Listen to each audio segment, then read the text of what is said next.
All right. So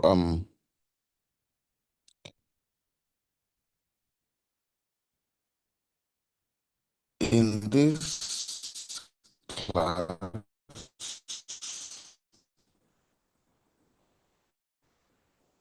I want to we're moving on to this class and how you combine everything, getting your structure shift or your double break of structure, depending on whether you're looking for reversals or whether you're looking for continuations. And then I gave you guys an example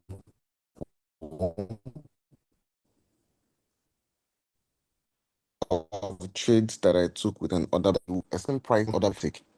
Price sometimes buys from the order block and price sometimes buys from a different POI. And I said the POI is called breaker block. So now, what is a breaker block? A breaker block is a failed order block. What would I mean? A breaker block is a failed odd zone. You understand that's why I said this class is not for beginners. You understand the concept of support and resistance. If you have like your resistance here and your support down here, markets will keep now bouncing and bouncing, and eventually markets will either, let's say, it breaks the resistance or it breaks the support. But the thing is that whichever side market breaks, whether this upside or the downside, one thing is constant. Price will eventually retest to the resistance here before it continues buying. The same way price will eventually retest to the support here before it should eventually continue selling.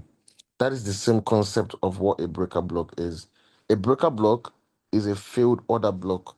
The thing is that with support and resistance, you can't really pinpoint the zones where the reversals will come from. But in breaker blocks, you can actually tell which POI market is going to come to. Now, a breaker block has the shape of other blocks. What a breaker block is, let's say you see this uptrend now, for example. Once you have an uptrend and then price does something like this, makes a higher high, the body of this high that was taken out is now a breaker block. If price makes another higher high, the body of this high that was taken out is also now a breaker block. But the thing is that when it comes to picking entries, we really focus on, like if it's a break or structure, we only wait for like double break or structures before we can mark our breaker blocks. You do understand? Because if you are picking, because every single break, there's a breaker there. For example, the moment this high right here was taken out, this high, then the body of this high, this candle right here, becomes a breaker block. The moment this high here was taken out, the body of this high becomes a breaker block. The moment this high was taken out, the body of this high becomes a breaker block. Same thing, the moment this high was taken out, the body of this high becomes a breaker block. The moment this high was taken out, the body of this high becomes a breaker block. So every high, every low that price takes out, the body of that high or low becomes a breaker. The moment this low was taken out, the body of this low becomes a breaker. The moment this low was also taken out, the body of this low also becomes a breaker block. And how you use breaker blocks is that a retest to that zone, a retest to that breaker, you have to now use the body of that zone to continue trading in the new direction that market gave you either a break or structure into or a market structure shift into. So every zone that price takes out, the body of that zone becomes a breaker block. The moment this low was taken out, the body of this low becomes a breaker block.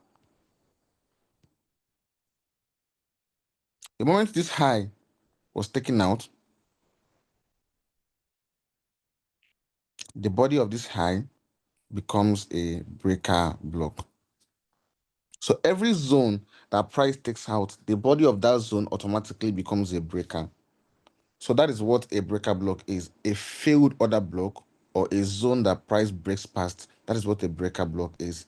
Even if it's just a mini zone, the moment this low down here was taken out, the body of this low becomes a breaker.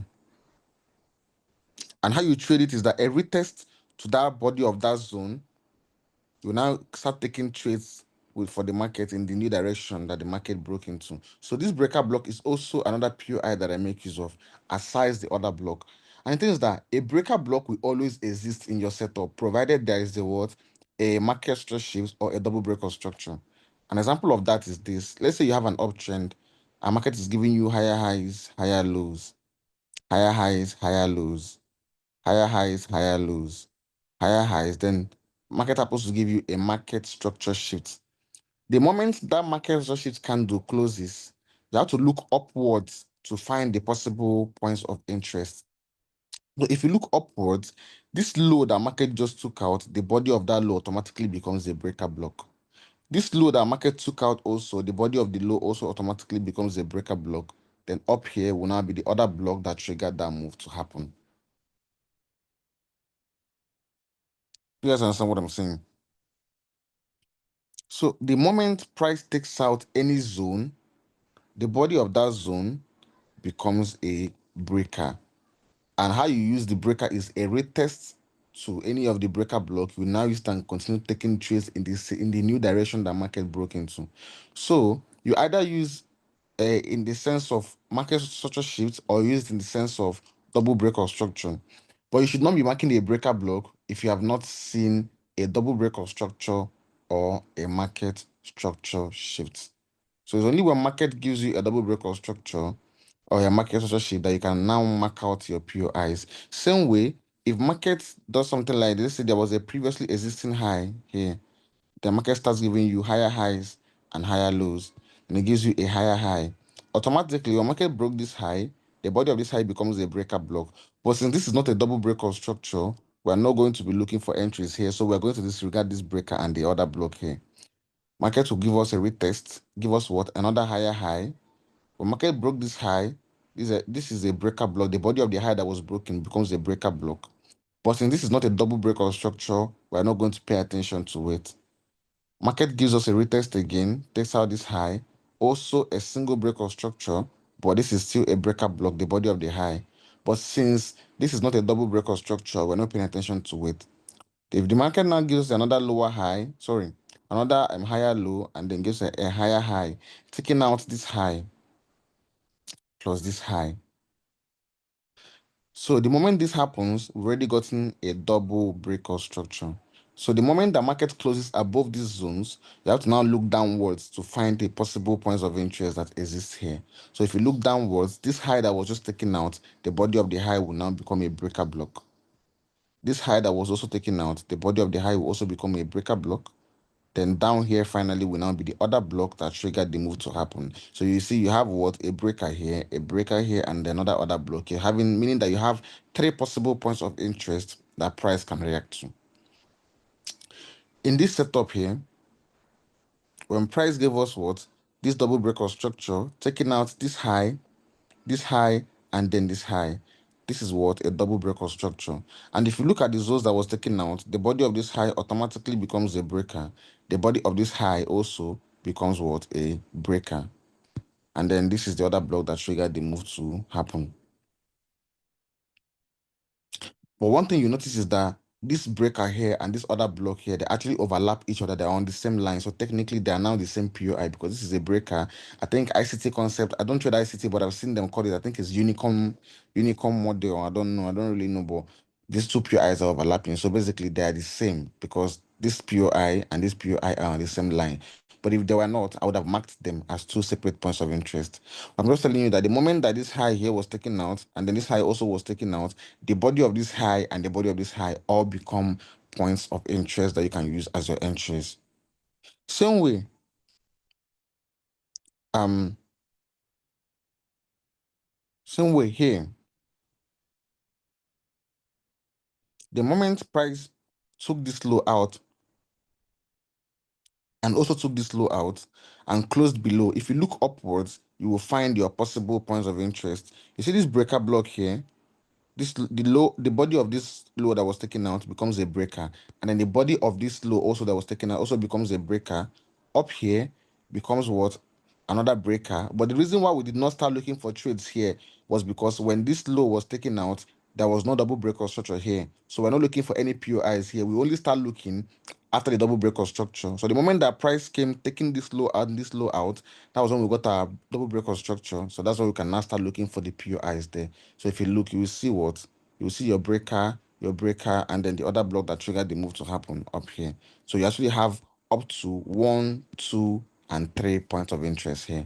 So that is when it starts confusing you. I have multiple POIs. Which points of interest should I actually make use of? I have this breaker block here. I have this breaker block here. I have this other block here. What do I do? Some people will go to the extent of what? So what they will do, they will put a sell here. They'll put another sell here, and they'll put another sell here. Then if this one hits stop loss, they'll move to the next one. And if the next one hits stop loss, they'll move to the next one. And if the next one hits stop loss, they'll move to the next one. Some will even go as far as placing their entries at the first one, but making sure their stop loss covers everything here. That's what some people do. That is not the right way to trade. There are rules in picking a point of interest that narrows everything down for you. Please hope you guys are following me up.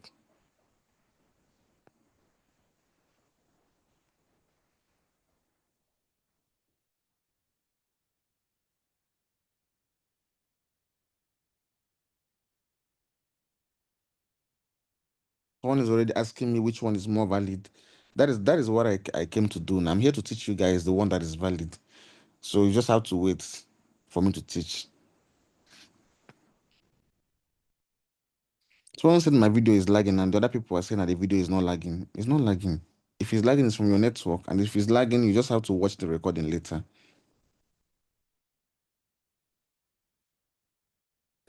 It's not lagging, it's the network. Mhm. So that is it. So multiple people have there are multiple scenarios where there are multiple POIs existing in one setup. That's why you need to get clarity by understanding the rules in picking a proper point of interest. That would narrow everything for you. So another example of that, if you see here, what the market do here, there was just a single break of structure, no penetration to it. But when price came here, it took this high out. While taking the high out, it took this high. Okay, same thing. It also took this high out. After that, we got a proper inducement before price. This was not the inducement because I cannot really see any inducement here. Let me zoom in and see if I can see any inducement. Well, okay. I think I can count this as an inducement because it's a small retracement pullback. So it's an inducement. It is an inducement right here. But if you check the points of interest you have here, the moment this high was taken out, the body of the high becomes a breaker block. The moment this high was also taken out, the body of this high also becomes a breaker. Then down here would be the other block that triggered the move to happen. So we got a double breaker structure and 1, 2, 3 point of interest. Here, in this zone, the market was on this downtrend, giving us lower highs, then lower lows, lower highs, then lower lows, lower highs, then lower lows. And eventually price took this high out, giving us a market structure shift. The moment that happened, we already got the first part of the strategy. So whenever the candle that caused that market structure shift to occur closes, you have to look downwards to find the possible points of interest. And if you look downwards, the body of this high that was taken out becomes a breaker block. So you mark it out as one POI. Down here is the other block, second POI. Down here also is also another other block. This is another block down here, third POI. So you have 1, 2, and 3 point of interest. So like I said, in one setup, you can have multiple POIs. If you have a downtrend, lower high, lower low, lower high, lower low, lower high, lower low, lower high, lower low, then market shifts. And while it was happening, this high and this high was taken out. The moment the candle that caused that market shift to occur closes, You have to look below to find the possible point of interest. So because this high was taken out, the body of the high becomes a breaker. Because this high was taken out, the body of the high also becomes a breaker. And then down here, you will see the other block that triggered the move to happen. So you can have two other blocks in one setup. You can have two breaker blocks, three breaker blocks. There is how to navigate everything and pick the one that is more valid. And that is what I'm going to teach you guys right now. So without further ado, we will navigate to the rules of picking a proper point of interest. But before I continue, I want to ensure, hope you guys are still with me.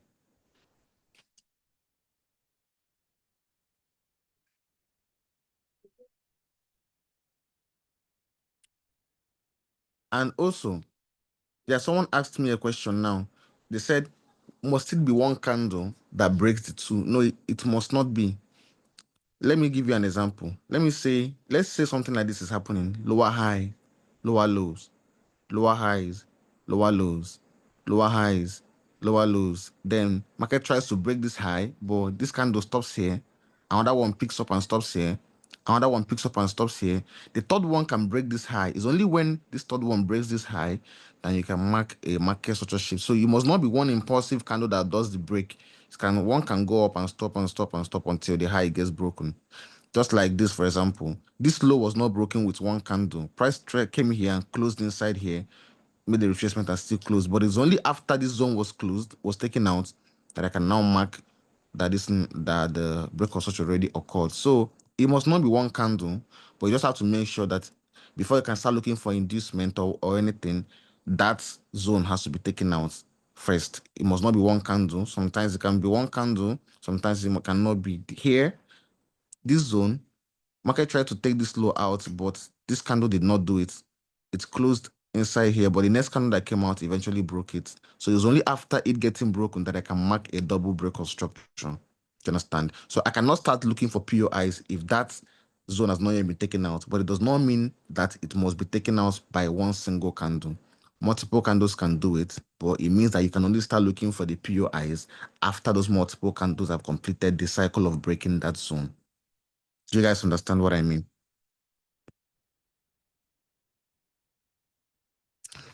And people are also asking the time frame. See, the time frames, this is why I said the class is not for beginners. Time frames does not really matter. It depends on the kind of trader you are. Candlestick is candlestick. On 1 minute time frame, if you're a scalper, you can see a market structure shift, inducement, and point of interest, and you trade it and you will go in your direction. But your take profit level will have to be on that 1 minute time frame. If you're a day trader, I would recommend sticking to the 30 minutes time frame, 45 minutes time frame, and 1 hour time frame. These three time frames will do magic for you. So in fact, all through last week I was teaching you guys, I was only on one time frame and I was able to show you guys what the setup I showed you guys. If you're a swing trader, then that's when you now start going to 1 week and 4 hours time frame to look for your structure shifts. The candlestick is candlestick. It's just that it depends on the type of trader you are. Do you understand? So that's just it. So now it's time to move on to the rules in picking a point of interest. So there are 4 rules that I pay attention to before I look for a POI to pick. That helps me narrow down everything to having a tighter stop loss, because if you're confused on the point of interest to pick, you wouldn't exactly know where to place your stop loss, because you can have 2 POIs here. Let's say, for example, you have this OB here, this breaker here. You're confused on which point of interest to pick, because whichever one you pick, it will look like market may come here and then come to use the OB. So you may keep your stop loss all the way below here just to avoid all the rubbish. That should not be how you trade. You understand? If you're trading, your trading should be precise. That is for you to make the most out of the market. It's still okay if if you want to use your stop loss and cover the whole entire zone in the market simply because you want to stay in the market for a long period of time. But majority of the time that my point of interest has been violated, market does not tend to go my direction. It's only a few times. I don't think it has happened to me recently. The moment price hits my point of interest and then fails it and hits my stop loss, provided I put my stop loss in the right place it's supposed to be for the point of interest, market, if it violates it, it means that that setup is wrong. So that is why we have these rules in picking a point of interest. So the first rule says there must be a market structure shift or a double break of structure. Like I said, the strategy is nothing without structure. And then when it comes to trading structure, we only pay attention to two things. We must either see a market structure shift or we have to see a double breakout structure. Meaning that you don't look for a POI, you don't look for anything at all. You don't even look for inducement until you ensure that you have seen either a market structure shift or you have seen a double breakout structure. So the moment we got, for example, in this scenario, we had a previous downtrend and then price took this high out. The moment this high was taken out, we already fulfilled the first rule of picking a point of interest that says there must be a market structure shift or a double break-off structure. That is the first rule. So the moment we got a market structure shift when this high was taken out and price closed above that zone, we already fulfilled the first rule in picking a point of interest. Now, in this scenario here, we're talking about the break of structure part here now. When market took this high out, and then this high and this high, we got what we call a double break of structure. So that is the first true in picking a point of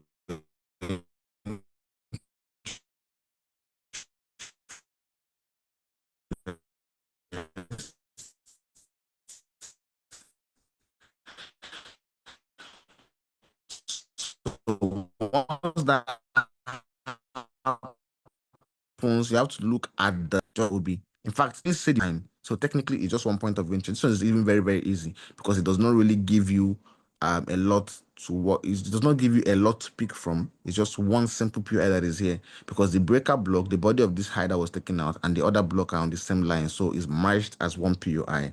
So in this scenario, we only have one point of interest here. But in this scenario here, when after market took this high, and closed above those zones, if you look below them, you have a body of the high that was taken out here, which is one POI. You have the body of another high that was taken out, which is also what? Another POI. Then you have the other block here, which is on the same line as this. So they are both actually merged on the same line. So in this scenario, we technically have the breaker, this breaker, and this OB. So in fact, even people that pick their entries from the body of the OB may keep their entry here. So let's even assume that yes, the OB, because if this OB was valid, I'm pretty sure price would have came to the body of the OB here. So let's just put it like that. So we have one POI, the breaker. We have another POI, another breaker. Then we have the third POI, which is what? This other block right here. So we have 1, 2, and 3 points of interest. That is the first true, meaning that you should see a double breakout structure first or a market structure shift. But the moment you see that, you should now look, if it's to the upside that you broke, you have to look downwards to find possible points of interest. Then if you broke downwards, you have to look upwards to find possible points of interest. That is the zones that market broke during the process of creating the double breakout structure or the market structure shift. So after you've marked out the possible POIs, you now have to move on to the next rule. So in this scenario here, the moment that price also took this high and this high out, we have what? A double breakout structure. And if you look to the downwards after the candle of that double breakout structure close, you find your possible points of interest. This high was taken out, so the body of the high here becomes a breaker block. This high was also taken out, so the body of this high also becomes another breaker block. Then finally, we have the other block that actually triggered the move to happen. So we have one,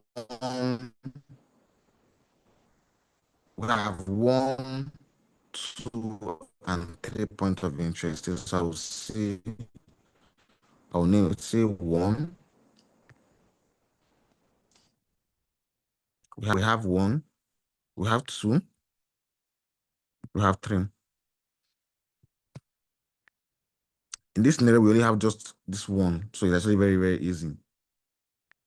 So that is the first picking a point of interest. You should ensure you see a market structure shift or a double breakout structure. Must be an inducement or liquidity present. It means that after you've gotten your double breakout structure or your market structure shift, and you've counted and marked out the possible points of interest there. Remember, the possible points of interest are the breaker blocks or the other blocks. The moment you marked all of them out, the next thing you should look out for is where the inducement is. You must mark out your inducement. And remember, What did I tell you guys inducement is again? What did I define as an inducement?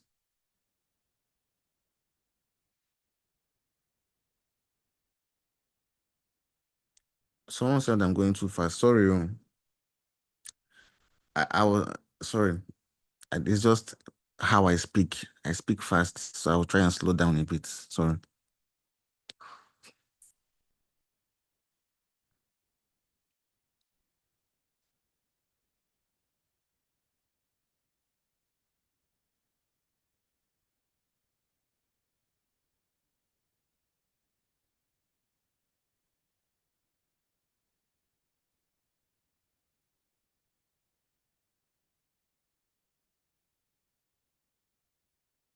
Exactly. So an inducement is the first valid pullback after a double break of structure or a market structure shift. Exactly. So that is what the second rule is trying to tell us. It's telling us that after we've marked our double break of structure or we have marked our market structure shifts, the next thing we should go and look for is the inducement. So it's telling us that without any inducement, we should not be looking for any other thing until we see an inducement after the double break of structure or the market structure shifts. So in this scenario, after price gave us our market structure shifts, the inducement should be the pullback after the market structure shifts or the double break of structure. In this scenario, we're looking for a reversal. So it's a market structure shift that we saw. Then the next thing should be the pullback that will take our inducement, which is right here. In this one, what we got is what? A double break of structure. After that, the next thing we should look for is our inducement. And the inducement, the first valid pullback after a market structure shift or a double break of structure. And in this scenario, after price gave us a double break of structure, the pullback before price continue moving to the upside is our inducement. So that's our inducement right here. Same thing here. After the double break of structure, the pullback before price continues pushing back to the upside is our inducement. So it's our inducement right here before price continue pushing back up. Our inducement should be right here. Even here, same thing. After the double break of because market was bearish, and if you are still looking for more sales, you're going to use the concept of continuations, which is our what? Our double break of structure.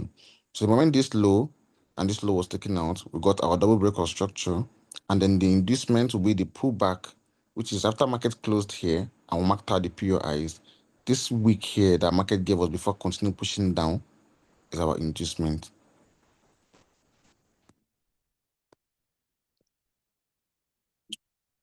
Here, the moment price gave us our market structure shift and price closed above this high, we got the first part of the rule and the first part of the strategy, which says there must be a market structure shift or a double break of structure.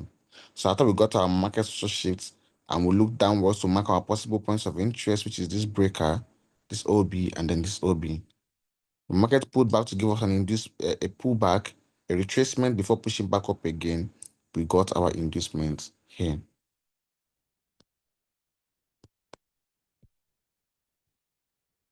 So we got our inducement right there. Here, the moment price gave us, taking out this high, and close above this zone, we got our double break of structure right here. After that, the pullback that market will give us, the pullback is a retracement. So a retracement that market will give us before pushing back to the upside, be it one candle, two candles, or anything, or a single candle, as long as after the pullback, market continue moving in a direction that you got that double break of structure into, or the market still shifts into, then that is your valid pullback and that is your inducement. So in this scenario, this pullback right here, this small candle wick, that's our inducement. So remember, you only look out for inducements after a double break of structure or after a market structure shifts. And for people asking me about time frames, do you guys see how I've only stayed on one time frame all through all these classes? Just 1 hour time frame. I've been using 1 hour time frame and I'm actually remember, you will not have to catch every setup on the market. You can't catch everything on that. The market will still present another setup for you in your time frame that you're on. So regardless of time frames, you will see a setup. So it does not really matter the time frame you're on, you are still going to see a setup. So that is the first and second rule of picking a proper point of interest. The first rule says there must be presence of a market structure shift or a double break of structure. And the second rule says there must be an inducement or liquidity present. Hope you guys are following me up. I'm trying to slow down because I talk fast.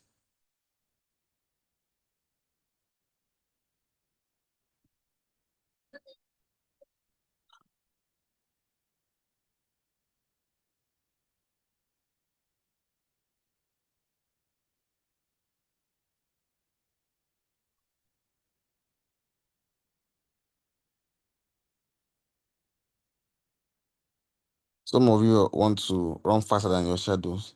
Someone is asking me types of liquidities, and I've not even gotten to types of liquidity topic yet. Someone is asking me for top-down analysis, and I've not even gotten to directional bias yet. Someone is asking me if they can ask questions. I've not even asked for question sessions yet. Now you have to calm down. Don't be faster than your shadow. Let me teach and finish teaching. Then I will say, do you have any questions? Then the questions that you got, you bring it to the end of the class. And then it's questions regarding what I'm just teaching. Like don't ask me questions about things I've not taught yet, because you can have questions that I can actually teach, that I will still probably teach in the next class, but asking it here when I've not yet taught it. So be patient and just learn at the same pace that I'm teaching. Do you understand? Learn at the same pace I'm teaching. If I've not talked about the different types of liquidity that we have, just know that we've not gotten to that part of the class yet. Do you understand? So you just have to chill.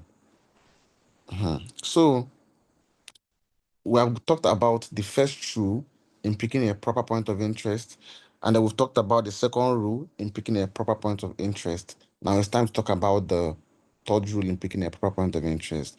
Now, the same way I'm narrating it on the real life chat, let me also be narrating it on the diagrams. So the first rule says there must be the presence of a market structure shift or a double break of structure. So we had this previous uptrend. The moment this low was taken out, we got the first rule by getting a market structure shift. First rule.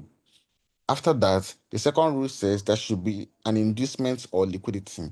So the moment that price pulled up to give us a retracement before pushing back down, we got the inducement right here. Remember, when we got that market structure shift, the possible points of interest we have is what? This low that was taken out, the body of the low, the first breaker, the body of this low also, second breaker, then the POI that triggered the move to happen, the other block. So this is for market structure shifts. And then when we got this double breakout structure, when this high was taken out and this high was taken out, we got the double breakout structure. That is the first true. We must either see a double breakout structure or we'll see a market structure shift. Now, after that, you have to now look down. Since it broke to the upside, we have to look downwards for possible points of interest. So the moment this high was taken out, the body of the high becomes a breaker block. The moment this high was taken out, the body of the high becomes a breaker block, and then this zone is the other block that triggered the move to happen. It's always constant. This is the zone you see the other block at. So the first POI, second POI, third POI. So the first rule has already been gotten. Second rule, there should be an inducement or liquidity, meaning that we should expect price to give us a pullback to the downside before pushing back up. When this happens, we mark this low as our inducement. That is the second rule. Now, the third rule says the point of interest needs to be unmitigated. Now, what is mitigation? Mitigation means price coming to tap into a point of interest after a market structure shift or a double point break of structure. Let's say, especially when creating inducement, let's say market gave us this market structure shift and then they can't do close here. If you look upwards, the points of interest you will see is this breaker, and then this OB. Now, the moment that price is coming to create inducement, if it touches any point of interest during that process of creating inducement, then that point of interest have now been mitigated. It means that the point of interest you should pick is the one that market did not touch or go into during the process of it creating an inducement. price needs to not have touched that point of interest before. So in this scenario, when market gave us this market structure shift and the price market closed below this zone, and you look upwards and mark this breaker, and this other block as your possible points of interest. The moment price was coming to create your inducement and it touched this breaker block here, automatically it means that this breaker block has now been disqualified and you can no longer use that breaker block as an entry.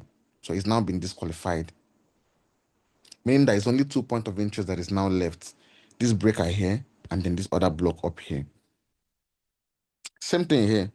When market gave us this double breakout structure, we have this breaker as our first point of interest, this other breaker as our second point of interest, and this other block here as our third point of interest. Now, the moment our price was creating inducement, notice how it did not touch any of these points of interest while creating inducement. What it means is that this breaker, and then this other block here are all still valid to be used as entries. 3 of them are still valid to be used as entries. So that is what mitigation means. So it means that any point of interest you're looking to pick, ensure that when market was creating your inducement, it did not touch or touch that point of interest at all. That is what makes a point of interest valid. It needs to be unmitigated. So for example, when market was creating our inducements, remember, mitigation is only valid when it happens after a market structure shift or a double breakout structure. You cannot say that a point of interest has been mitigated if it was touched before market gave you a market structure shift. For example, this OB that you're seeing here now, simply because this candle touched it does not mean that it's been mitigated. Why? Because it touched it before market gave us our double breakout structure. So had it been market gave us a double breakout structure, then came back to now touch it, then that means it's been mitigated. But because the candle wicked the point of interest before pushing up does not mean it's been mitigated, because this happened before market gave us our double breakout structure. The same way this one happened before market gave us our double breakout structure. So it is still unmitigated. So mitigation means that it needs to happen after the market structure shift or after the double breakout structure. For example, for example, this is an order block. A market touched this other block before it continued pushing up, but this other block is still unmitigated. Why? Because market touched it before giving us our market structure shift. But had it been that market gave us our structure shift first, they now came back to touch this other block, that means the other block have now been mitigated. So that is the rules of mitigation. So our rules of picking a proper point of interest tells us that any point of interest you're looking to pick, ensure that during the process of creating inducement, market did not touch that point of interest. That is what makes the point of interest still valid. Hope you guys are following me up, please. Am I preaching well?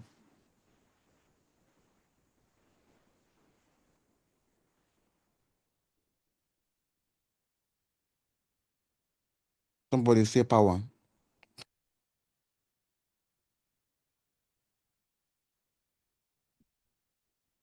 Mm-hmm. Good, good, good, good, good, good, good, good, good. Exactly. So that is what mitigation is. Mitigation means price touching a point of interest. And remember, for a breaker block to be mitigated, market needs to touch the body of the breaker block. If market touches the wick of a breaker block, that breaker block is still unmitigated. Do you understand? If market touches the wick of a breaker block during the inducement creation process, that breaker block is still unmitigated. So it needs to touch the body of the breaker for it to be mitigated. So the rules to picking a point of interest tells us that whichever point of interest you're looking to pick, you should ensure during the process of market coming to create your inducement, especially after the double breakout structure or after the market structure shift, that it did not touch that point of interest. That is the third rule in picking a proper point of interest. So anyone that market has touched during that process, automatically disqualified. So when market was creating inducement, it did not touch our order block here. So our order block is still valid to be used as an entry. When market gave us the double breakout structure and it was coming to create inducement, if you notice, it actually touched the body of this breaker block here. So what does it mean? It means that this breaker block has now been what? Disqualified. Which is now leaving us what? With what? This breaker here, then this other block down here. This one is still valid. This one is also still valid.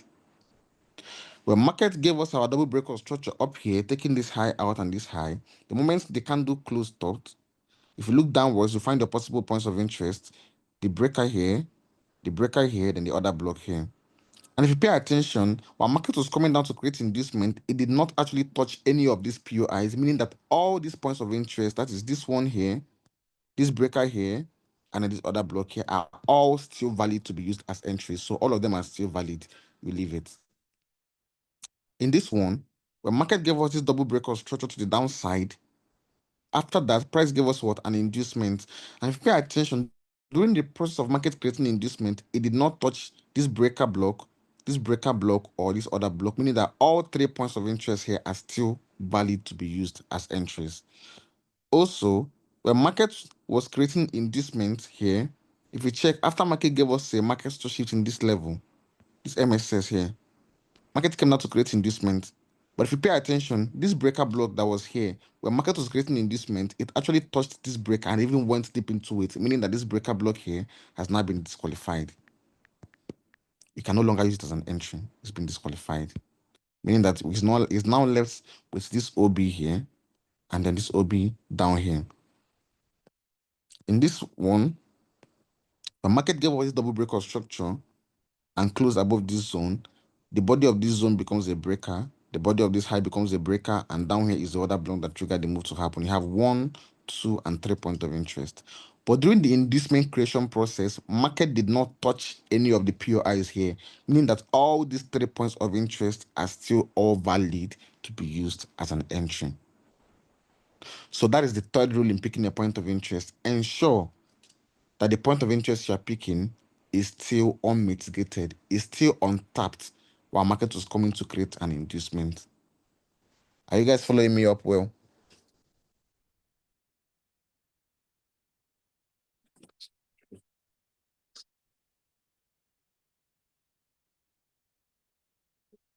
Mm-hmm.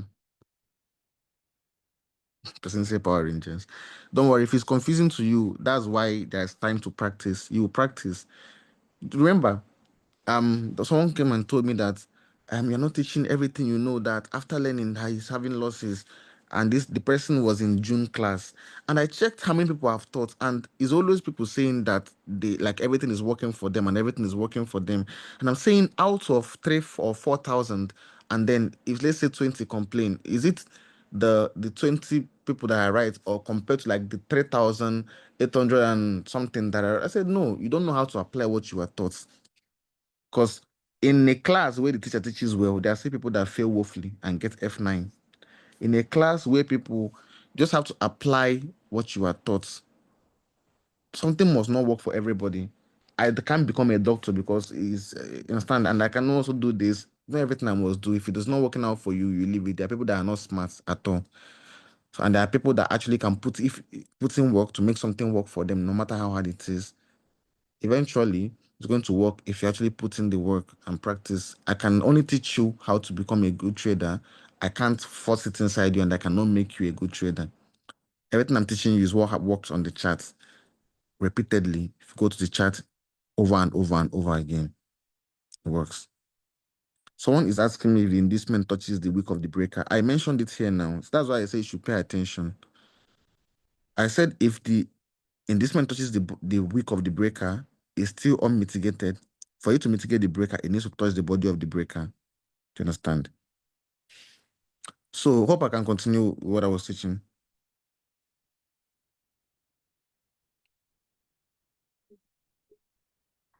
All right, so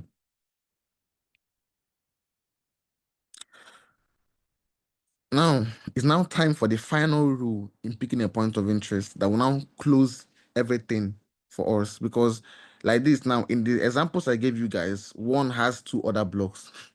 One has 2 breaker blocks. There are multiple POIs there. Some has the other block below, some has it above. So how do you pick your point of interest? The final rule now says, pick the point of interest closest to the inducement. So after you've marked out the POI, marked out your inducement, disqualified the ones that have been mitigated by your inducement, you now have to now pick the point of interest that is closest to where your inducement is. So in this first scenario here, where is our inducement? Right here. Which point of interest is the one closest to it? This number 1. That's why the entry for this trade was from this other block right here.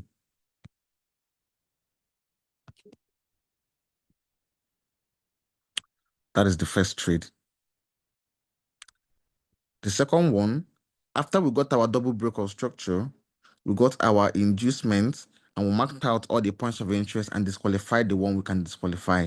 Is now only left for this breaker and then this other block. But where's our inducement? Our inducement is right here. So between this breaker block and then this other block, which one comes first to where this inducement is? If you trace it down, is this breaker block. That was why the entry for this trade was from this breaker block right here. So this is how you pick your stop loss for the breaker. You see, normally this breaker has the shape of an order block. If you are picking an entry to sell from this OB, you would have kept your entry for the sell somewhere around here. Like this is where you place your sell for this other block that was here before. So that's how you place your stop loss. The zone you would have placed your entry for the other block that now became a breaker. That's where you place your stop loss. So this is where the stop loss for the trade would be. So this was the second trade.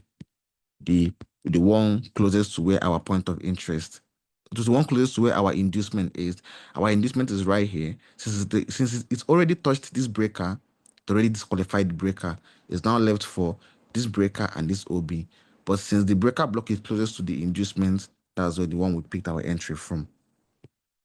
Now, this last one, this third one here, price gave us our double breakout structure, our inducement, and then if you check the points of interest, this breaker, and then this OB, our inducement is all the way up here. But if you trace down between this one, and this one, the one closest to our inducement is what? This breaker block here. That's why the entry for this trade was from this breaker. That's why this trade came from here.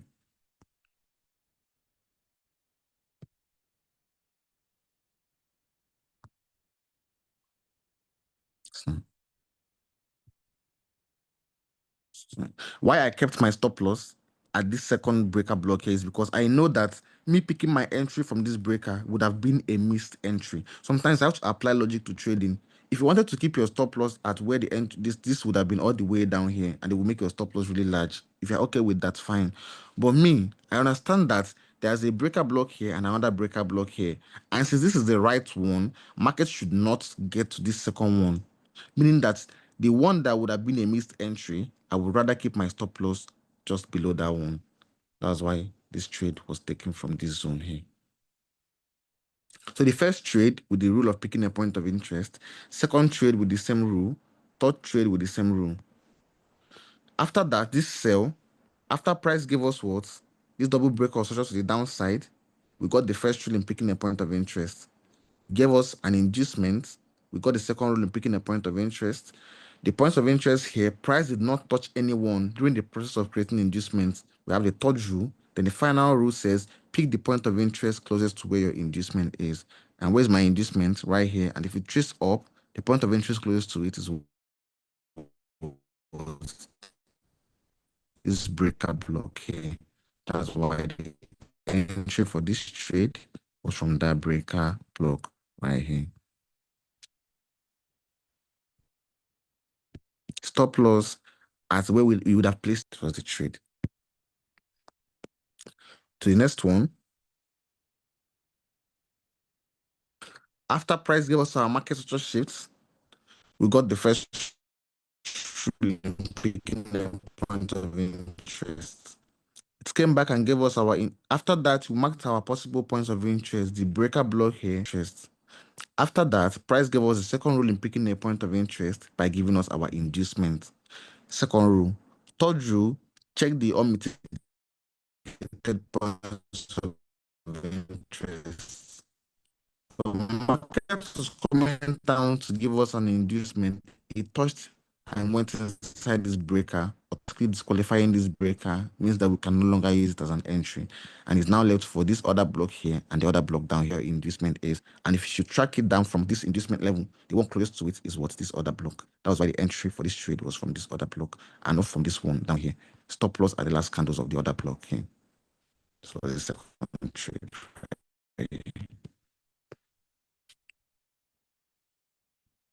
Even this continuation itself, the markets gave us this double breakout structure, taking this high out and this high. We got a double break of structure. After that, you have to look downwards to find your possible points of interest. And if you look downwards, the body of this high that was taken out is the first one, the breaker. And then down here is the breaker block, but it also matches this OB. So it's actually one setup, one POI. That's the first rule. Second rule, there should be an inducement or liquidity. And the moment price put back down before pushing up again, we got our inducement.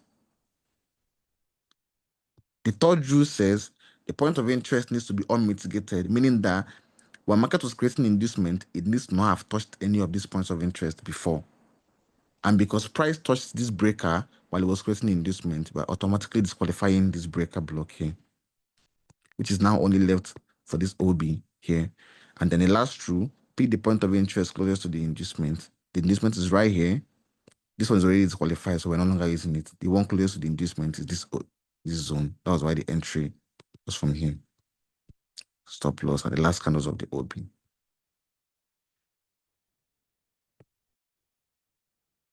Still going. After price took this high out and this high and closed above it, we got our double break construction. After that, if you look downwards, you will find your possible points of interest. This high that was taken out, the body of the high becomes a breaker. The body of this high also becomes a breaker. And then down here is the other block that triggered the move to happen. 3 points of interest. Second rule, there needs to be an inducement / liquidity. The market gave us this retracement before pushing back up, we got our inducement. Third rule, the points of interest needs to be unmitigated. Means that while market was creating inducement, it needs to not have touched any of the points of interest you want to pick. And because market did not touch any of these points of interest, all three are still valid to be used as entries. The final rule, pick the point of interest closest to where investment is. And which point of interest is that? Trace it down. Is this breaker block right here? So if you pick your entry from the breaker, stop loss below the last candles of the breaker, which is there's a wick here. So I'm covering that wick. This is where your stop loss would be. So that's this trade right here. So you see how every trade I literally picked from here, both this sell, both the buy, both this buy, all of them obeyed all the rules of picking a point of interest. All of them obeyed all the rules. Someone said I'm too fast. Jesus.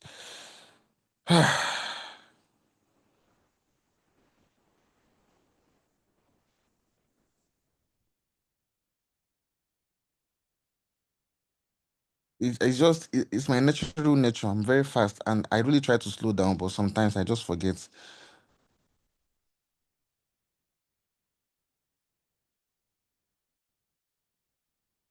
But the class is recorded, so anyways, you can always just revert back to the recording and you understand what I'm saying. It's not going to be a problem. Mm.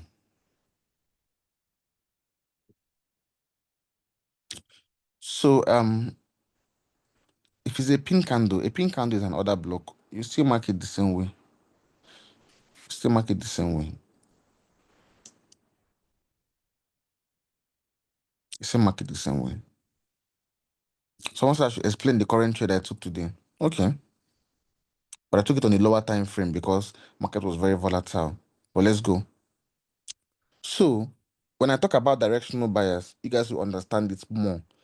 But right here now, we had markets on a downtrend, giving us lower highs and lower lows, a downtrend. Then all of a sudden, price took this high out and closed above the high. The moment that happened, remember I said before market can start reversing, you must first of all see a market structure shift. So when market was on this downtrend, before it started reversing, it took out this high, giving us our market structure shifts. And once you get an MSS, what does that mean? Whichever direction market was trending at before, you are going to now start trading at where? If if you are trading, if you have an MSS, whichever direction that market was trading at before, you're going to start looking at trade as what? Opposite direction. Yes. So since market was, when I talk about directional bias, you will see why this zone was my reversal zone. But that's when we talk about directional bias actually. So whenever market gave us the MSS, we already got the confirmation that this downtrend is now changing direction to the upside. That's when market closed at this zone. after what the MS says, you have to look downwards to find our possible points of interest. So when this high was taken out, the body of this high becomes a breaker. When this high was also taken out, the body of this high becomes a breaker also. And then down here is now the other block that triggered the move to happen. So we have 1, 2, 3 point of interest. Good. That's the first rule. Ensure you see a market structure shift or a double break of structure. Second rule, there needs to be an inducement / liquidity. Normally, this would have been our inducement right here. But the inducement did not go up to take out this high and close above it. So I did not use that as my inducement. It was only when market pulled down well and then came up to now take this high out. That's when I now said this is my inducement. So that is the second rule. There should be an inducement / liquidity.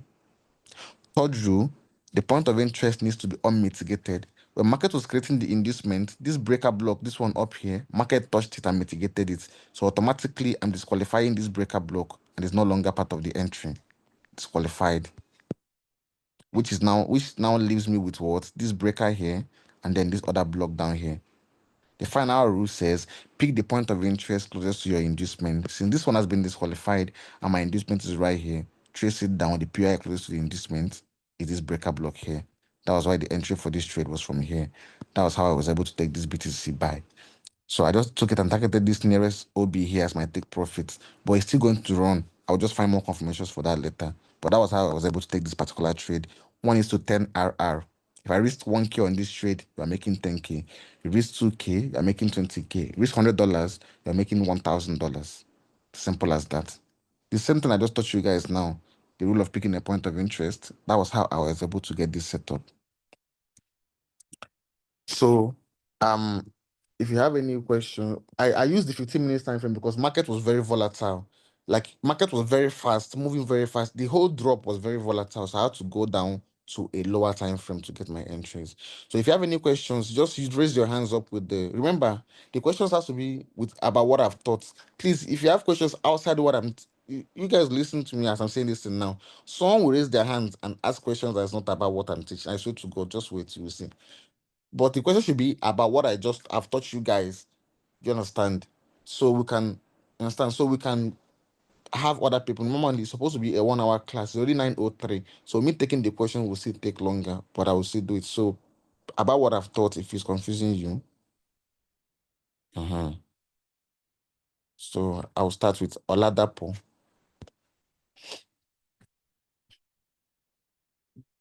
Good evening, Tony. Thank you very much for this class. Please, I want to ask a Yeah, question based off yeah, good evening, the. Oladapo. Your network is a bit bad. I can't really hear you well. Oh, can you Mhm. hear me now? Can you hear me now?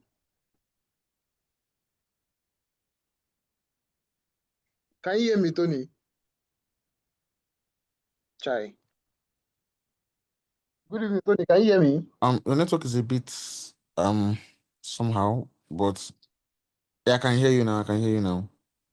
Okay. So please, I want to ask a question based off the last rule, the fourth rule of picking a point of interest. Yeah. Please, Okay. can you go to the BTC USD chart? Sorry. I want to there was a recent thing that happened on 45-minute time frame. I want to use that as an example to show Okay. what I want to ask about.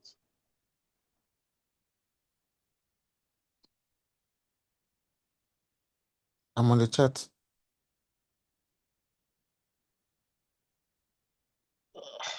I, I'm on the chat okay. now. I cannot see it. I can't see the chat. What's your question now?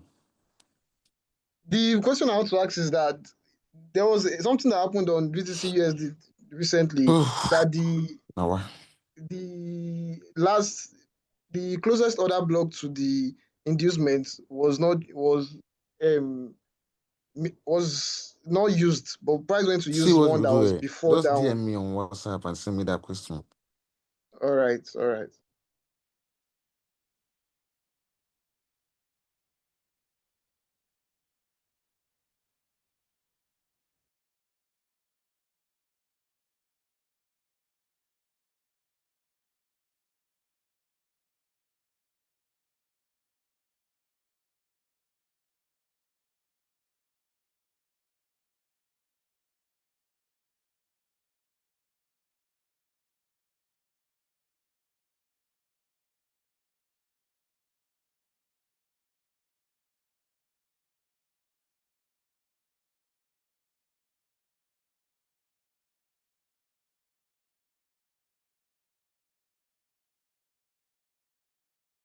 Hello, I'm here now. So ask your question again, please. Or you DM me on WhatsApp and send it to me with the screenshot of it because I'm talking about questions I'm asking you guys now is the questions regarding what I just thought. Like if you have any difficulties, ask the questions. If something you have to ask me on, like you already have a chat of, provided it's not a setup that is there to play out and it's something that happened based on what I've taught you guys, you can ask me the questions because there are people that are asking me questions about a setup that said someone asked me that question in my DM today. I did not reply on point because I was busy answering the question. So I just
left it there. So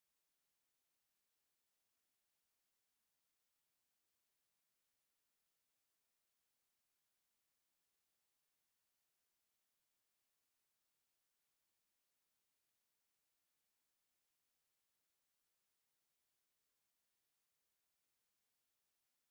If you have any questions, ask the questions.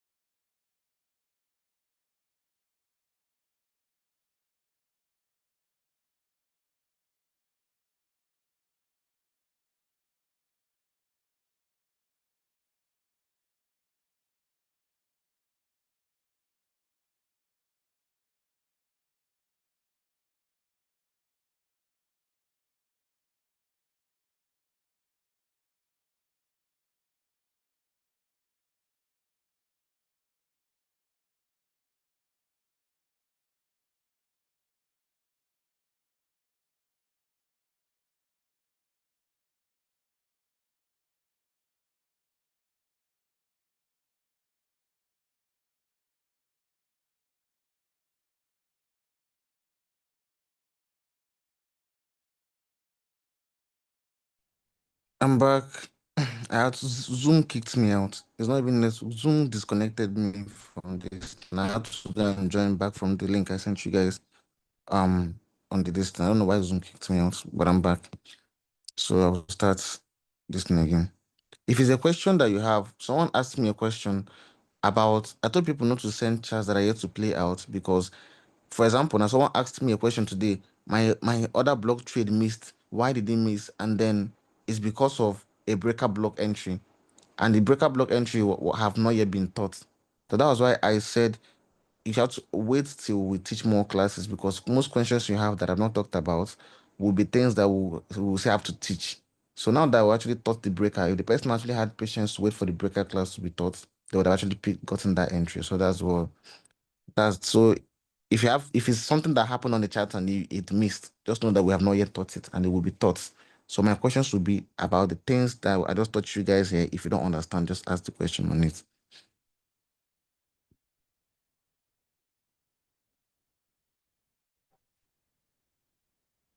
Yang, Yeah. So my question is about your last trade. Um, the break of structure you choose, the market structure. I don't understand why you choose that one because there are still highs below the the high you choose. how? Your Bitcoin trade. Yeah. You can check on the charts. Which highs? So let me share my screen. So Yeah.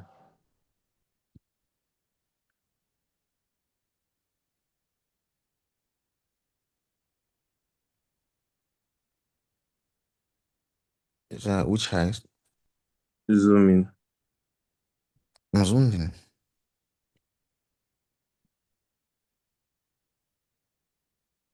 After the last low, we still have like one high, the second high before the market structure shift. So why are we not using um this first high that was formed?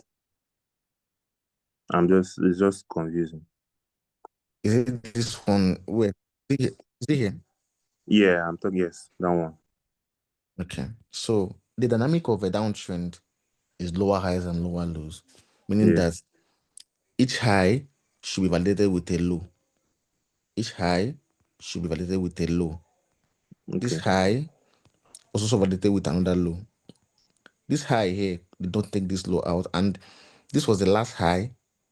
I'm sorry, this was the last low for for I don't know how to explain it, but this high didn't actually make. If this high like this, something like this, made a lower low, okay. then on I price to mean, take high if it out, broke structure, yeah, it would have been valid, but it did not. Do you understand? So, and also, this would have been proper if this was like a continuation trade. Would have used this as a double break of structure. okay, But you are looking for reversals, meaning that it should be a structure shift. Because now, if you are using this high, market is moving to the upside while breaking this zone, and this is an example of a break of structure.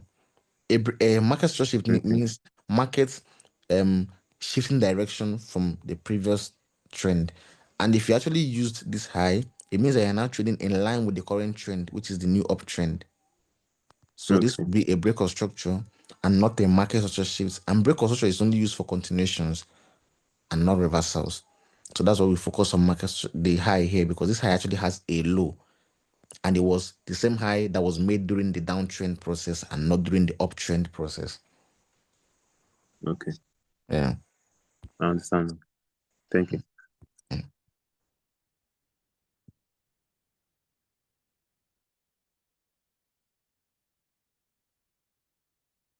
Mm. White tree. Yeah, good evening. Yeah, good evening. Yeah, please, I would just want to know, how do you mark your order block? Is it from the week or just the body? In the last class, the first class I did, I mentioned something like that. I said something about if the week is longer, if the body is smaller. So I think you should just watch that recording because it's there.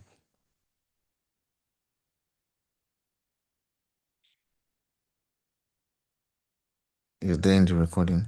So Zoom user. Zoom user. Good evening, I'm sir. asking you to unmute yourself. Yeah, good evening. I'm having issue with like your breaker block. You know, you said the breaker block must be engulfed. In this your No, trade, no, no, no, no, no. I like said the other block must be engulfed, but a breaker block is the body of any zone that market breaks. the body of any zone the market breaks. Yes, Okay, especially if it happens during like if market gives you a double break of structure, the body of those zones that market broke during the process of creating the double break of structure. But things that they mostly have shapes of old other blocks, but it doesn't matter if it's engulfed or not, as long as it's a zone that okay, market broke. okay, Yeah, okay, sir. Thank you, sir. yeah.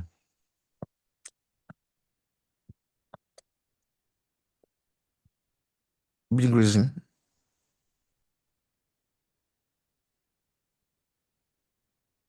Big reason.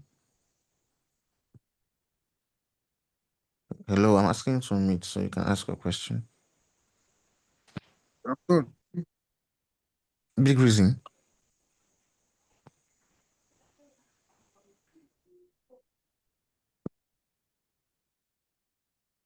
Okay.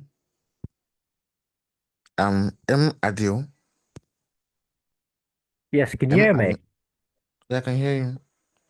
Right, so I just want to ask one thing, everything else is cleared. Uh, Yeah. just little one thing, you haven't mentioned it, but I just want to confirm, is the sweep important before MSS? We don't use that. Do you understand? So the thing is that when we're talking about everything will make sense during directional bias. There are actually zones in the market that triggers the MSS to occur.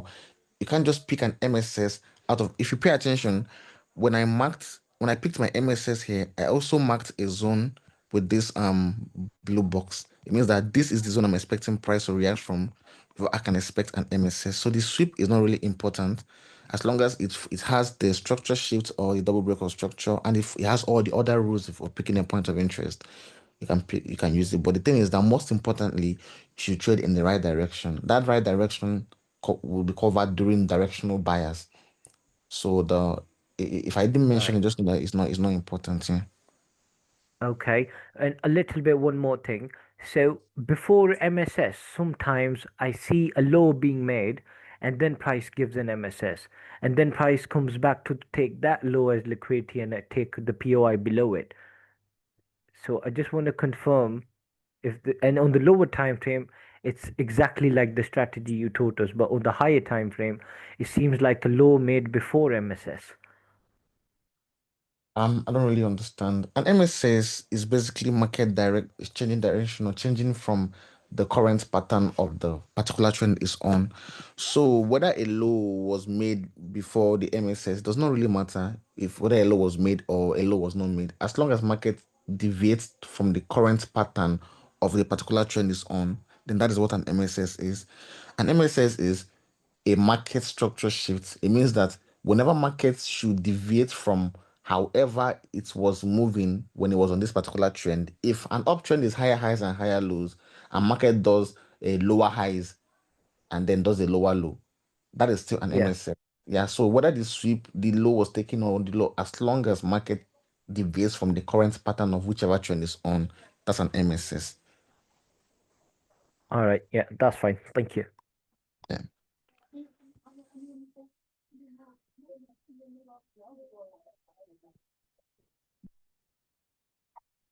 Kenny Black.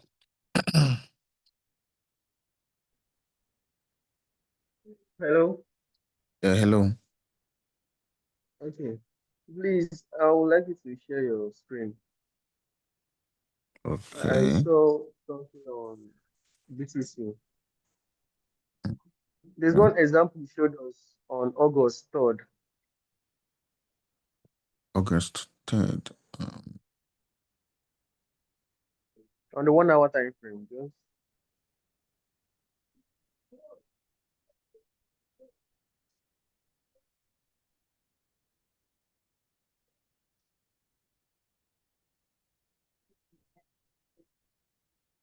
Okay, here. yes.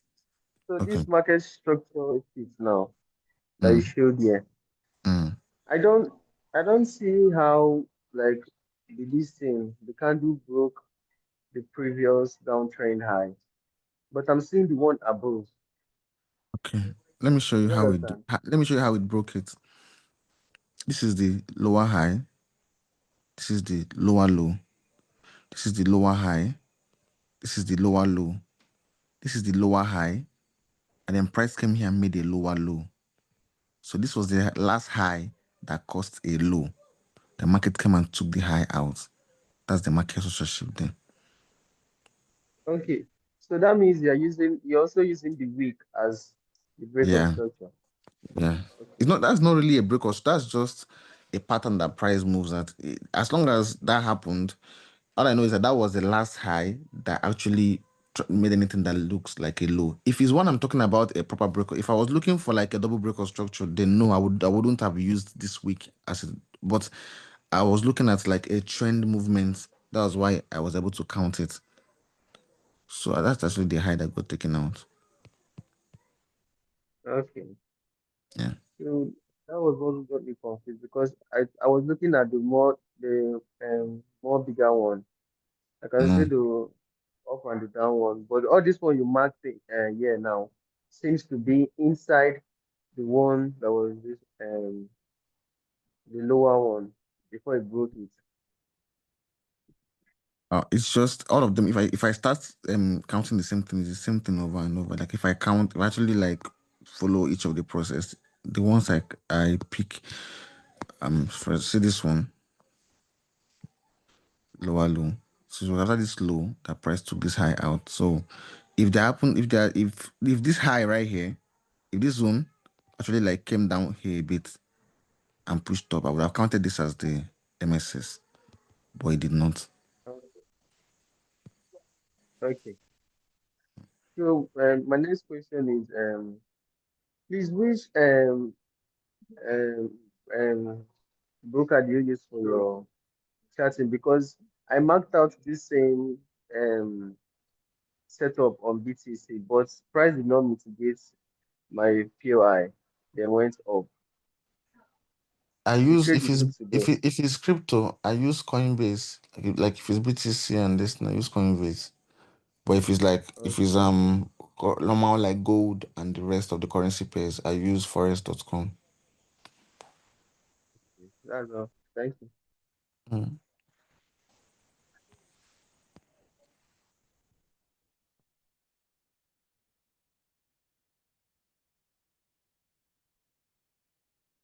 So what you cook, Peter? Peter, totes. Don't have it. So, good evening, everyone. Good evening. Good evening. So just open the chat. The last, like your recent BTC trade. Mm-hmm.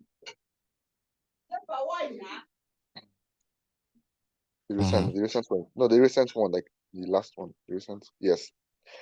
So, I don't know. That your inducement. I don't know. Is it because it was a bullish candle? That's why you didn't use it. No, Because no, I no, don't know. no, It's no. kind of I didn't use okay. it because this did not break this high. At least it didn't even get close. It tried to, but it was immediately rejected. Okay. Mhm. So, but this one actually Okay. broke past this zone, like this, the high of where the structure shield stopped. Okay. This one, yeah. So this one broke past it. So that was why I picked this Okay. as the Okay. inducement. Mhm. Mhm. Okay. Okay.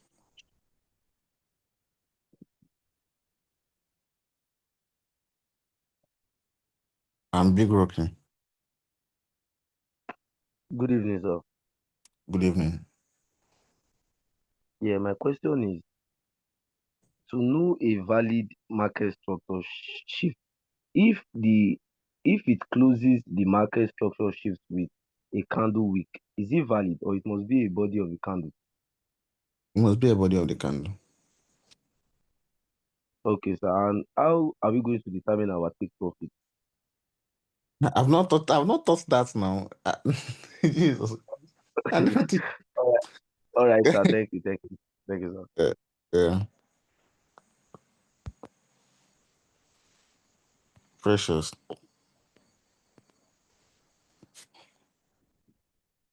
Good evening. Yeah, good evening. So, so my question is, if price already creates a double break of structure, provides inducement, and you already have your PY marked out, and then the market continues to trend along the line, it Yeah, creates another double break of wait for structure. yeah, wait for that one. Wait for that first one. Wait for it. Wait Okay, for that one. okay, Yes, okay.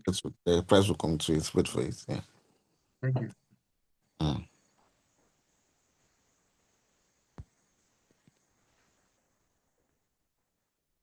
Damn. Good evening, sir. Good evening, Yeah, good, everyone. Good evening. All right, so my question is concerning the structure of the market. You said if we have um, the reversal concept and the continuation concept. So Yeah. if the market is trending downwards and we're actually looking for continuation. Now, looking for continuation, we needed to have double break of structure. And let's say we had the double break of structure and then it created an inducement, which we say it is a market structure shift. How are we going to confirm that this is actually not a market structure shift? It is just an inducement to continue. Because checking out all of the examples, I've seen that during the reversal process, we still need to take out inducement, which we Yeah, call but the market. the inducement is taking out inducement is not a structure shift. And at the same time, there are zones where market trigger structural reversals from. Market is not just going to all of a sudden start reversing at like a random place. That's why I said when we talk about directional bias, it's going to be clearer to you knowing the zones that market will reverse from or the zones you're expecting structural shifts to come from. If you are already bearish and you're looking for double break of structures to sell, you're going to actually have a target where you're expecting the market to get to overall. And if market has not yet gotten to that target, you're not really expecting market to start reversing. So even if you see an MSS, you will probably know that it's fake. So when I'm talking about directional bias and I teach the other different types of liquidity that we have, market will always try and sweep liquidity. So if the MSS you are seeing, like coming to sweep inducement, you're considering as an MSS, it is not because every MSS must still have an inducement.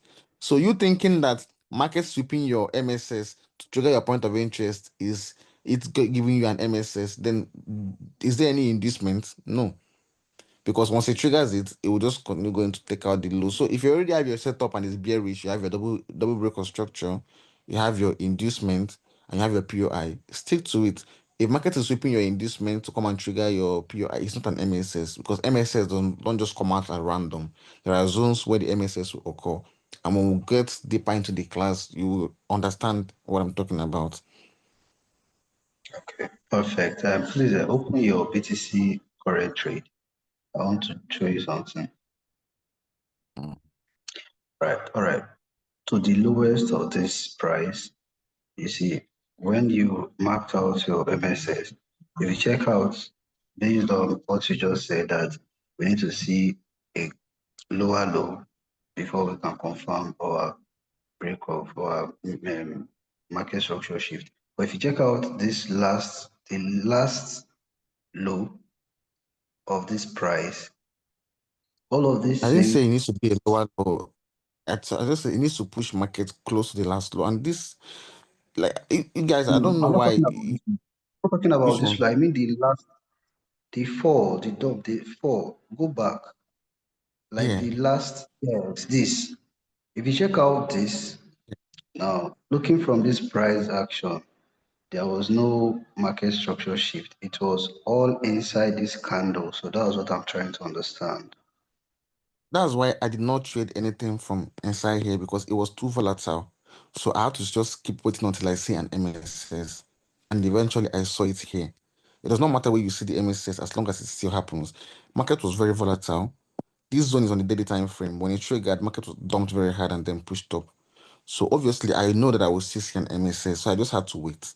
I waited until it presented itself later on, and then I took it. Perfect. Thank you.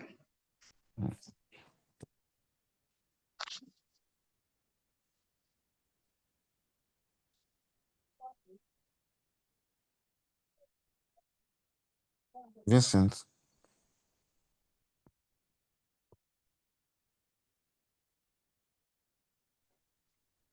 My question have been answered already. It's about the market, the MSS. okay. Please, if your Yeah, question has thank been you. answered, just please lower your hands, please. Um, guys, if your question has been answered, just lower your hands, please, so that the ones that don't answer I can pick them because it's already more than an hour, and I have to start getting ready to trade the market. It's already 9:31. It's going to 2 hours. Jesus, big reason. I've already. picked you up before now. I've picked Big Rizzy up before now, I'm sure. Huawei.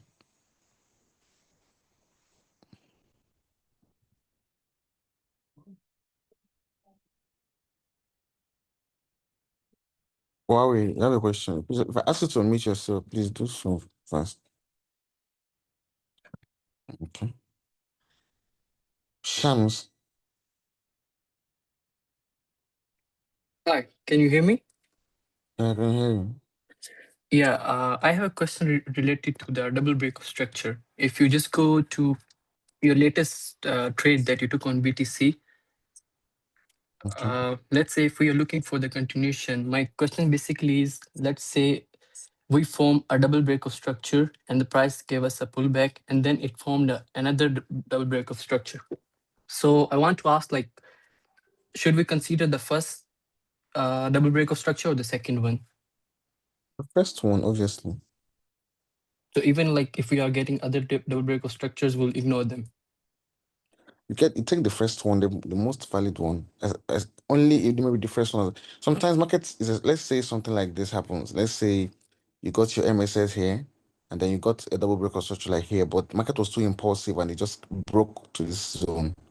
It's going to be very Mm-hmm. hard for market to make a full retracement to this level. So if there are actually other structures that exist here, then you can actually aim for the closest one. One thing is that the buys may not really happen for a long period of time. You can just when I talk about take profit levels, you know when to once you take those trades there, you take your profit at the nearest exit because you may still be looking at the ones down here. So it depends on how Mm-hmm. impulsive the market is at the moment. If market was just moving at a normal way, like at a normal rate of price actually making its movements, then whichever recent one that market breaks, look for it and then take the trade. And sometimes continuations do not actually form all the time. Trust me, if you miss the main entry, you may get maybe like two chances to get the continuation trade. The rest of it may not trigger you in. The continuation will actually maybe work the first and the second time you pick your entry, but on the long run, you may not really get opportunities to now take more. For example, if someone that took a sell from this level, maybe got another continuation from this OB here, we don't really have any opportunity to take more sales from this drop that happened from here to here. So it does not really mean that every breaker and this new pick is going to work. But you can Mm. try. If it works, fine. But if it does not, then your luck also. Okay, makes sense. Another question is, like, sometimes if you go on lower time frames, you can see those MSS or double break of structures happening. But if you go on higher time frame, those things still have to be done, or we have to wait. So should we prioritize higher time frame or the lower? Like I said, it depends on the kind of trader you are. If you're a day trader, I would suggest sticking to the 30 minutes for or 1 hour time frame. So whatever has been done on the 1 hour time frame, you can. Besides, if you're trading on the lower time, let's say 15 minutes time frame, for example, four Mm-hmm. 15 minutes candle makes up 1 hour. So even if on the Yes. 15 minutes time frame there's a break, it needs to actually last for a full 15 minutes before one candle can close.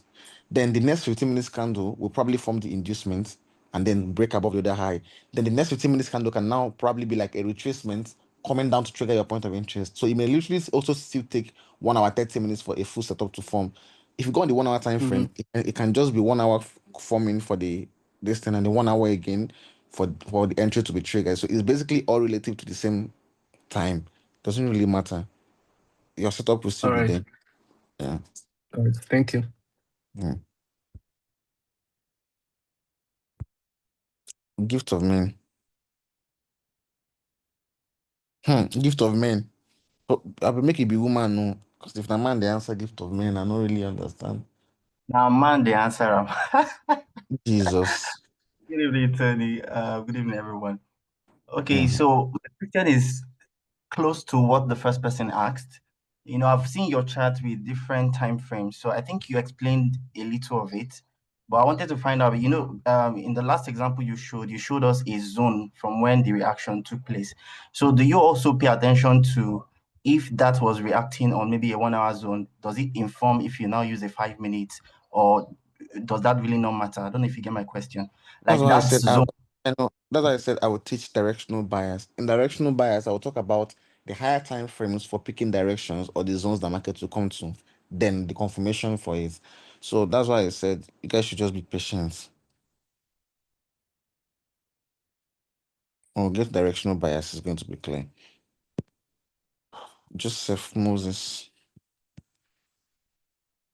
I'll soon be going off soon, guys, because it's different. I don't really understand. Yeah. I Yeah, wanted just to like if like you are expecting a market structure shift, then an impulse move now like appear, then it's supposed to like come to take the lower the lower movement of the impulse move, but instead it started like ranging in how will I even put it?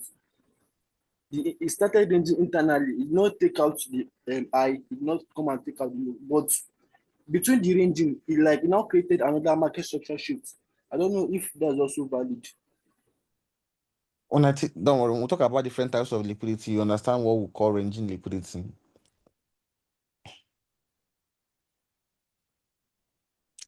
Most of the questions you guys have are on classes I'm still here to teach. In fact, I'm not even understanding people's question again. You are making up scenarios. There are classes for me to still teach that will make you guys understand some kind of things. I don't really understand the questions again. Fat matter, Sanko. Hi, Tony. Yeah, hello. My question is, what are the sessions you trade, or you just see yourself then hopping? I'm mostly active during Asian session and London session, but the thing is that any session I see my setup, I just trade. I'm always active. Like I'm always active on the chat. Not like every time, but during Asian sessions, I'm active. And then if I mostly see my gold because I trade gold and BTC during Asian session, gold and BTC move well. So I must enter my trade then I can just maybe go off or set my TP or my stop loss. So by the time I wake up during London session, one must have hit. So I may still take one more trade if I'm looking during the London session also. But it does not matter.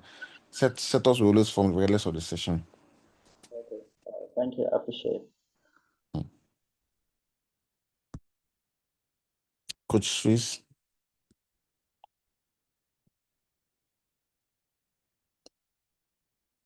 Good evening. good evening. Okay, so my own question I wanted to ask is after a double break of structure, and let's say you miss that first entry for the first double break of structure, and you want to catch a continuation, can you still use the same strategy like finding another break of structure then to continue the move to the upside? Yes, now. Okay. I don't know. I actually had an example I marked out. I don't know. Is it possible? Can I show it or it's not possible? As it played out, Not yet, not yet. It's on that's not BTC, like the trade you took not that quite. one. I don't talk about trades I yet to play out because if I cannot validate your entries or not, that's why I say you should focus on learning yet. All right, all right. Because you may still be trading in the wrong. BTC may still not be overall bullish, and if I say yes that your trade is, it can be right based on how you analyzed it, or it can be wrong based on the overall trend of the market. And since I've not yet thought that, you are basically analyzing blindly. Oh, all right. Thank you. Mm.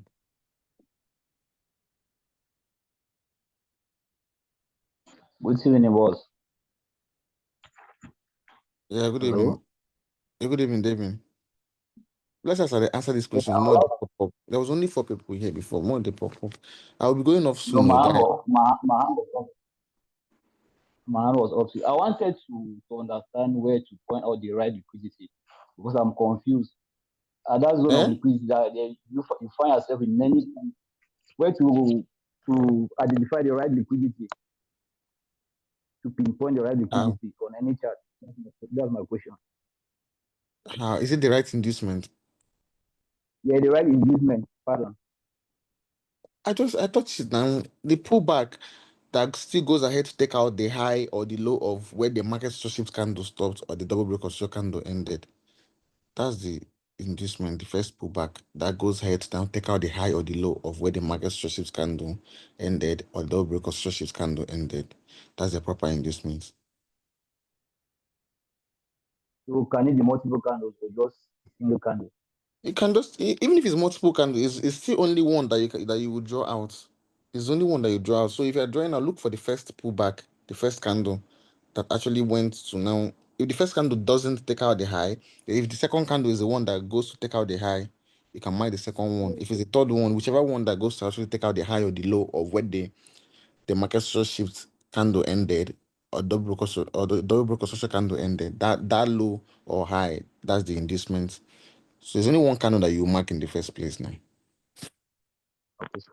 Thank you very much. Understood.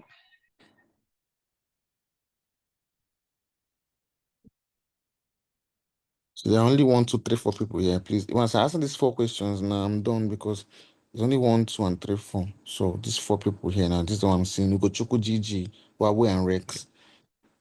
So Hello, Ugochukwu. sir. Good evening, sir. Yeah, good evening. Good. Yes, sir. I wanted to ask these techniques, can it be used for both volatile pair and synthetics? Because I was backtesting today and I actually use because I noticed that you are using 1 hour time frame to do your back to teach us today. So I was using 1 hour time frame to do analysis today. So I noticed that when I went down to 30-minute time frame, that other block that I marked, it reduced a little. From that 1 hour, it reduced a little. So the price didn't actually mitigate that other block. That's my first question. And my second question is, how do you mark another block? Because how do you know an other block that is tradable? Because there's some other block that you said an other block is the last opposite candle before it's pushed. That means maybe that last opposite candle, then price not take it out before it moves up again. Do you get? Price will Another take it block out. is a Yes, another like block. price will weak. We Another weak. block. Another Yes. block is a very. You're not looking at your other blocks before the market also shifts. If you're looking to pick it and price weak sit, it means you're analyzing wrong. You're looking at the point of interest first. You must first of all see your MSS, see your inducement. Then you now look below the inducement or below the MSS, wherever they can do. That's when you now start looking for the ones that's actually still there. So now pick as your OB. You're not looking for the OB first. If you pick the OB first, the market can still go lower before going up to take it out again. You were looking for the OB last or the breaker last. So it is if it's a bullish order block, you see a bearish candle after you've already spotted your MSS. So you cannot say market came and took it back and go. No, you must first of all see the MSS first.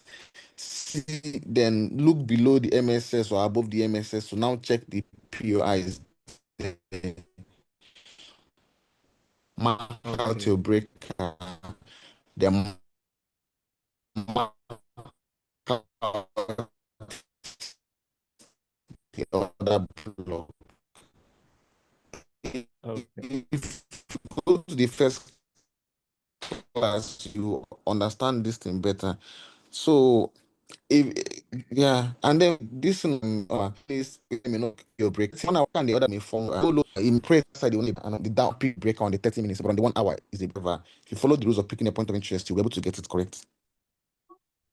Okay. Okay. Gigi.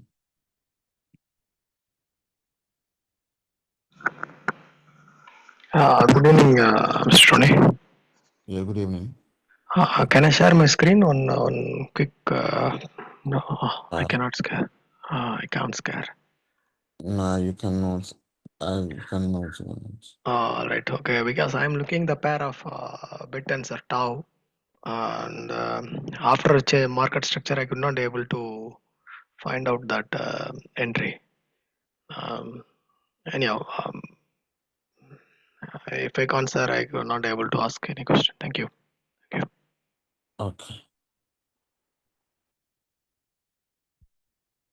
Huawei. Hello, can you hear me? Yeah, hello. All right. Please, I want you to go to the BTC chart. It is something that I have not played, but I'm not able to set up. I just want to know, is this a double break of structure? If you go to the BTC chart you just played at price 1128 and price 1126, is that to be called a double break of structure? When this high was taken out, Yes. In the next one, and this one was also taken out, plus this not one, not that one. Yeah, that is. Is yeah, the purpose of the structure? the double break of structure is already here. It's down here. When this high and this high was taken, they already marked the double break of structure. Okay, so this was actually But where it's it's not in the period. I'm not saying that. this zone, the first high here was taken out, and the one external here was also taken out. That's a double break of structure. Can be this high here also, and then this one. That's double break of structure. Okay. Okay. But this pullback What? of can I can't hear you. you hear me well? Can you hear me? I can hear what you say. I said after the double break of structure happened, there is a pullback immediately. Are we going to call that a mitigation of both that because it touched the break immediately that structure? That's a valid That's mitigation of that's the now that's now following the proper way. That is now your inducement. You cannot get them. That's an inducement. So if you touched this, then the inducement mitigated the breaker block. So even if you want to analyze, you now have to look for the PI below them. Something I just taught him. That's my question. You don't use that find entry where you go use take trade BTC. No, no, no, no, no. Since I don't know you, I know what kind of man you are. Rex. Evening, coach. No. I have two questions to ask you. My questions are: is it advisable to analyze on the same time frame and execute on the same time frame? That's the first question. Executing on the same time frame is not just to mark your POI. I don't do you guys do anything else other than when you analyze, then you set your limit entry or you wait for price to come down by? Is there any other thing you do when market comes to your POI? There's nothing else I do. So like executing is just you waiting for price to come to the POI and you press your buy or your sell. So it does not matter the time frame you're on, as long as you mark the POI and price comes there, you just press your buy or you press your sell. Okay, thank you. This is my second question. Are we supposed to mark our market structure on the current market flow or the previous? I don't understand. I don't really understand. The current flow is never going to be the current flow. Anything that have already happened before on the chart becomes the previous flow of the market. You just have to analyze and get what like I don't really know how to answer the question. Everything you see in the chart is the current now. If you want to get an MSS, it's what has happened already. I don't even understand the question. I'm very, very confused. Okay, like the breaker block, shade is the other block that failed Yeah, on or the a zone that previous. market fails to hold from. Okay, thank you. Okay. That's all. Yeah. That is everyone. Guys, I'm done for this class. This is 9:50. That's close to 2 hours for a 1 hour class. And I'm tired. Very tired. I've answered all the questions that had their hands up. So I will send the recording once it's done processing to the group chat, just like I sent yesterday's one.